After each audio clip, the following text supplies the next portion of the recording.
নমস্কার, আপনি দেখছেন যুক্তিকথা ইউটিউব চ্যানেল। এই ভিডিও থেকে আপনি জানতে পারবেন আচার্য চাণক্য কোন কোন জায়গায় বাড়ি করতে একেবারে নিষেধ করেছেন।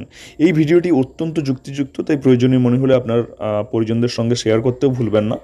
তো আচার্য চাণক্য তার নীতি শাস্ত্রে একজন ব্যক্তির ব্যক্তিগত জীবন, চাকরি, ব্যবসা, সম্পর্ক, বন্ধু ও শত্রুর বিভিন্ন দিক সম্পর্কে বিস্তারিত তার মতামত পোষণ করেছেন। চাণক্য বলেছেন যে মানুষের জীবন মূল্যবান। আমরা যদি এই জীবনকে সফল ও অর্থবহ করতে চাই, তবে প্রত্যেকেরই কিছু বিষয় সবসময় মাথায় রাখা উচিত। এছাড়াও আচার্য চাণক্য তার চাণক্য নীতি গ্রন্থে একটি শ্লোকের মাধ্যমে বলেছেন, যেখানে সেখানে বাড়ি তৈরি করা ঠিক নয়। এসব স্থানে বসতি স্থাপন করে একজন মানুষকে অনেক সমস্যার সম্মুখীন হতে হয়। আচার্য চাণক্য বলেছেন যে এমন জায়গায় বাড়ি তৈরি করা উচিত নয় যেখানে লোকলজ্জার ভয় নেই। লাইনটি আবার পড়ুন। আচার্য চাণক্য বলেছেন যে এমন জায়গায় বাড়ি তৈরি করা উচিত নয় যেখানে লোকলজ্জার ভয় নেই। অর্থাৎ আপনি এমন একটি জায়গায় বাড়ি করলেন যেখানে আপনার লোকলজ্জার ভয় নেই, তাহলে আপনি আপনার যে জীবনটা সেটাকে বিভিন্ন রকমভাবে আয়েশ আমেজ এই সমস্ত কিছুতে মানে উৎসর্গ করবেন। ফলে আপনার কিন্তু ওই জায়গাতে আপনি বাড়ি করলে আপনি ধ্বংস হয়ে যাবেন, এমনটাই চাণক্য বলেছেন। যেখানে সামাজিক মূল্যবোধ সবচেয়ে বেশি সেখানে বসতি স্থাপন করাই উত্তম বলে মনে করা হয়। অর্থাৎ সামাজিক মূল্যবোধ যেখানে বেশি সেখানে বসতি স্থাপন করা উচিত।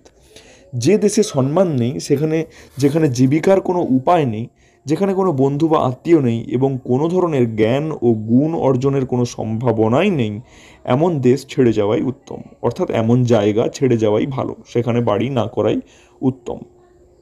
একজন ব্যক্তি অন্য দেশে বা অন্য কোনো স্থানে বসবাস করতে চায় যাতে সেখানে গিয়ে সে নতুন কিছু, নতুন জ্ঞান, কর্মসংস্থান, নতুন দক্ষতা শিখতে পারে। কিন্তু এমন কোনো দেশে বা জায়গায় যাওয়ার কোনো মানে হয় না যেখানে এসবের কোনো সম্ভাবনা নেই। অর্থাৎ যে সমস্ত জায়গায় এই সমস্ত কিছু করা সম্ভব এবং এই সমস্ত জ্ঞান, কর্মসংস্থান, নূতন দক্ষতা শিখতে পারা যায়, সেই সমস্ত জায়গায় বাড়ি করা উত্তম। কোনো ব্যক্তির এমন জায়গায় একদিনও থাকা উচিত নয় যেখানে কোনো ব্রাহ্মণ, ধনী, রাজা, নদী এবং বেদ জ্ঞানী ডাক্তার নেই। অর্থাৎ যতই আপনি ধনী হন না কেন, সেখানে যদি ব্রাহ্মণ, ধনী, রাজা, নদী, বেদ ও জ্ঞানী ডাক্তার নেই, সেই জায়গায় বাড়ি করা উচিত নয়। এটি বর্তমান সমাজে কি কি হতে পারে সেটি আপনি নিজের ক্ষেত্রে ব্যবহার করতে পারেন, যদিও এই নীতিটি পূর্বের ক্ষেত্রে ব্যবহার করা হয়েছে। এমন দেশে বসবাস করা উচিত নয় যেখানে মানুষের দান করার অনুভূতি নেই, কারণ দান করা কেবল পুণ্যই আনে না, আত্মাকেও শুদ্ধ করে। যেখানে দান নয়, অর্থাৎ প্রত্যেকেই স্বার্থের সঙ্গে জড়িত, সেখানে বাড়ি করা একেবারেই উচিত নয়। সর্বশেষ আচার্য চাণক্য বলেছেন যে একজন ব্যক্তির এমন জায়গায় বসবাস করা উচিত যেখানে ব্যক্তি তার নিজের স্বার্থের জন্য আইন ভঙ্গ করে না, বরং অন্যের উপকারে কাজ করে সমাজ সেবা করুন। এমন জায়গায় থাকা উচিত যেখানে মানুষ একসঙ্গে থাকে।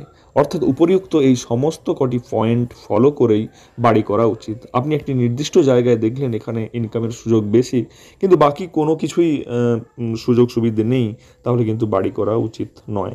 কর্মসূত্রে অনেকে বিভিন্ন জায়গায় বাড়ি করে থাকেন, কিন্তু সেগুলোর ক্ষেত্রেও এই সমস্ত সূত্রগুলি, চাণক্যের নীতিগুলি প্রয়োগ করে তবেই কিন্তু বাড়ি করা উচিত।